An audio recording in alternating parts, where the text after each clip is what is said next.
Hey guys, welcome to Four Seasons Travel. This video is all about our trip to Grand Teton National Park. We did not even plan to go there this year originally. Which I don't know. Sounds crazy. It does sound crazy. Who doesn't plan to make a trip like that? Trips like this are usually planned a year in advance. Yeah. And no, we did it in like 2.5 months. You know, we encourage all you guys to do a lot of planning. Yeah, learn from our mistakes. Yeah, so we're getting better at it.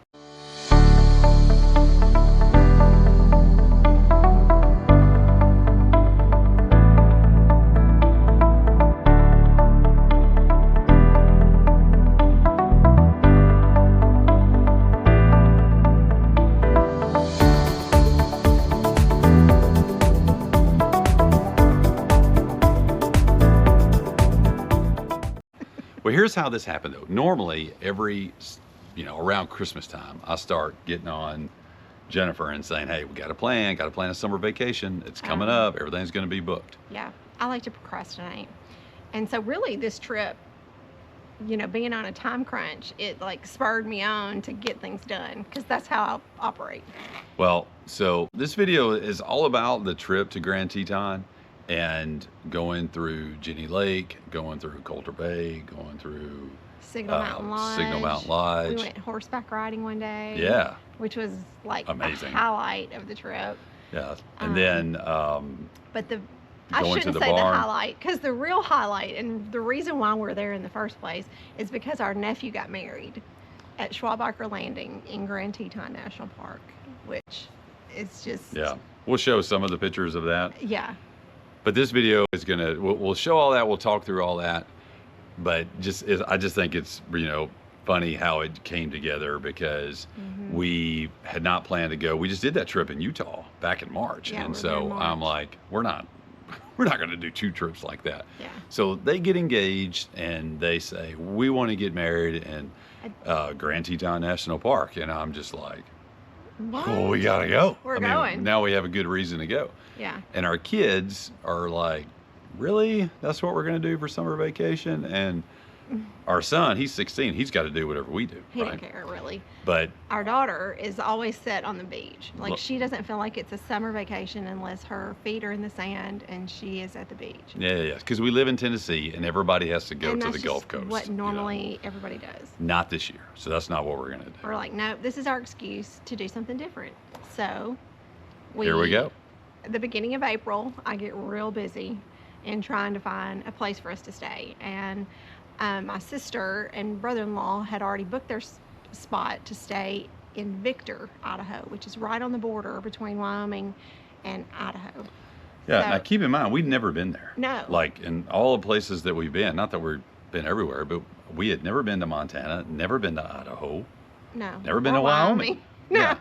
Which is where this is. So we almost don't even know where to start. No. So thank God for YouTube, because we get busy researching. And I find an Airbnb that is, going to suit the size of our family. And Victor, Idaho looks on the map like it's not very far, but you have to keep in mind that there are literal mountains out there and ranges that you're going through. So what I thought was going to be like a 30-minute commute from Victor over into the entrance of Grand Teton turned out to be probably closer to an hour, 45 minutes to an hour, which is still not bad because the whole drive in itself is an experience. And I say that in so many of our videos, but I'm telling you, we have just fallen in love with the West because it is just gorgeous. I mean, I never get tired of a drive out there. Yeah, all our videos for our trip to Utah, like, and I'll say this again, the whole state of Utah could be a national park. It really could. And really, the whole state of Wyoming could be the same. Yes. And Idaho. So, and we only saw a little bit of Idaho. Well, I want to go back. But there's a lot there to offer, and I think it's super underrated. Yeah, for sure. Super underrated. So you can fly into Jacksonhole, which is like right there in the center, and the rest of our family, they did that. My brother and sister-in-law, they all flew into Jacksonhole.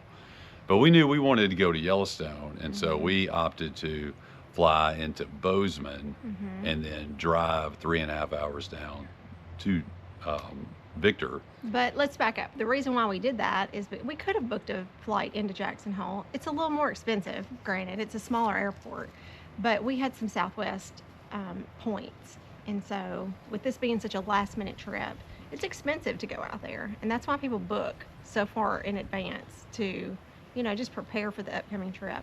But we wanted to use these points, so we thought, let's fly into Bozeman. We'll drive the 3.5 hours down to Victor the very first day that we land, and then later in the week as we move up to Yellowstone, we'll be closer back to Bozeman when we leave the end of the week. So that's why we stay. Yep. Okay, so the first day we are just trying to get our bearings because we got in late the night before. It was dark, so we needed to get some supplies, just some like small groceries for the week.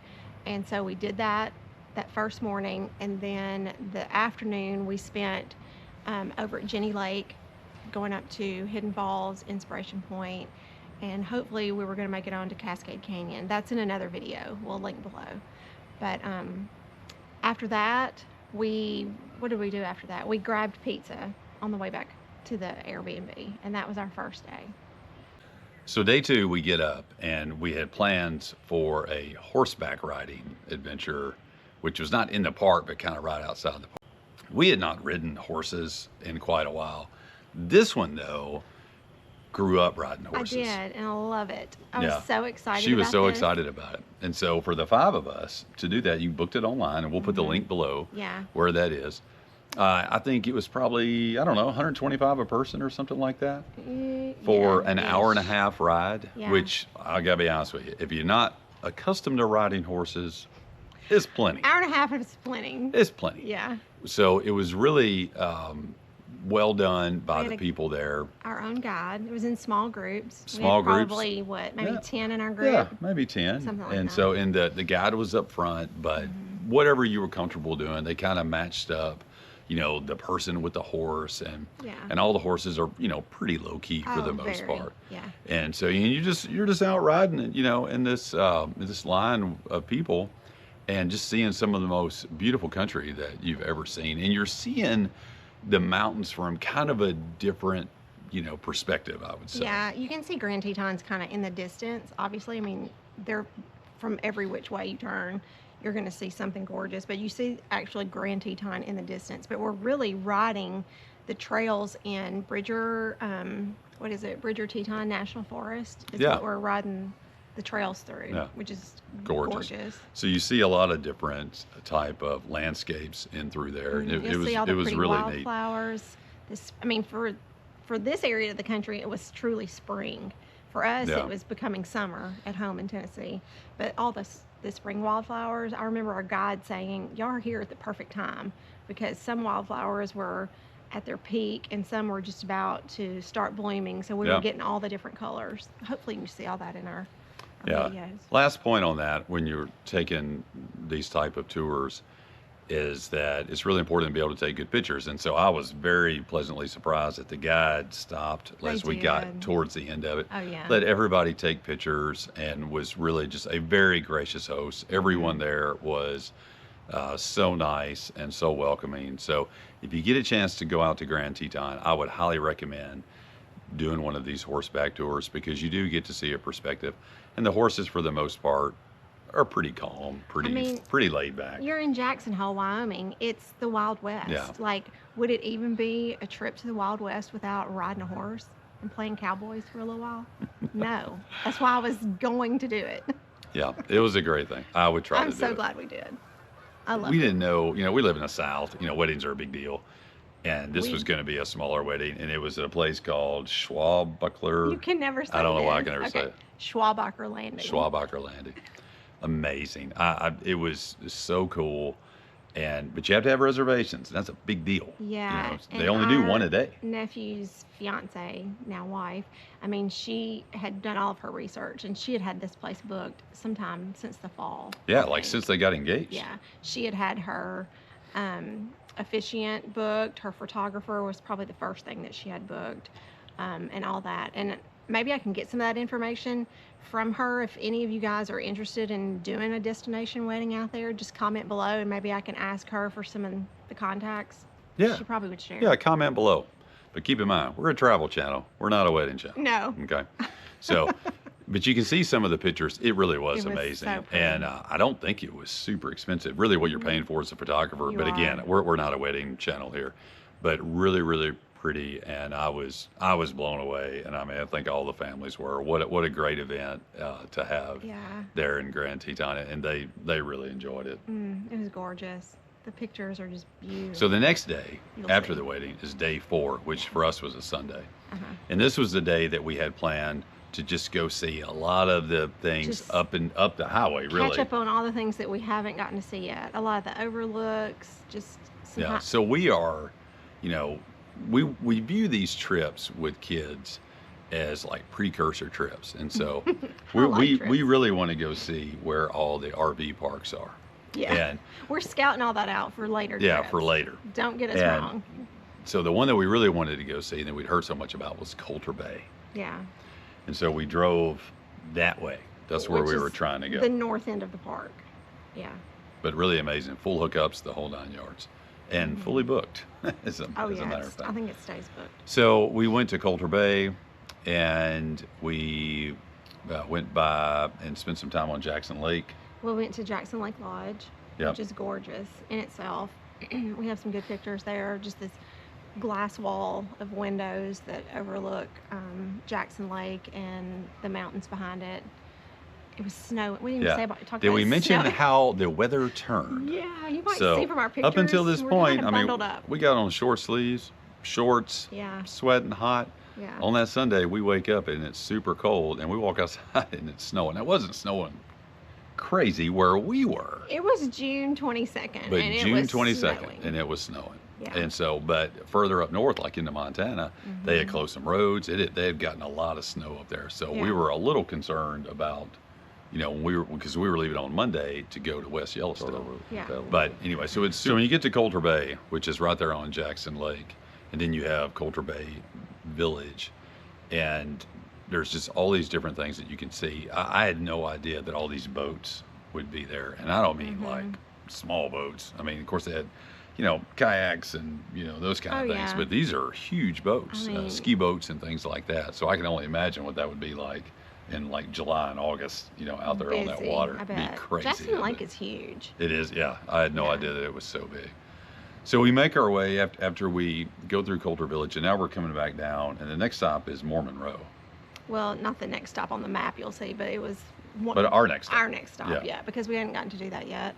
And so we wanted to obviously see Moulton Barn and all the, you know, historic sites there in that little area. Yeah, and it wasn't too busy in there, you know, but again, it's early in the season. We spent some time looking at a lot of the, you know, history placards and reading about, you know, the barns, the Moulton family and the barns and stuff, which is really cool.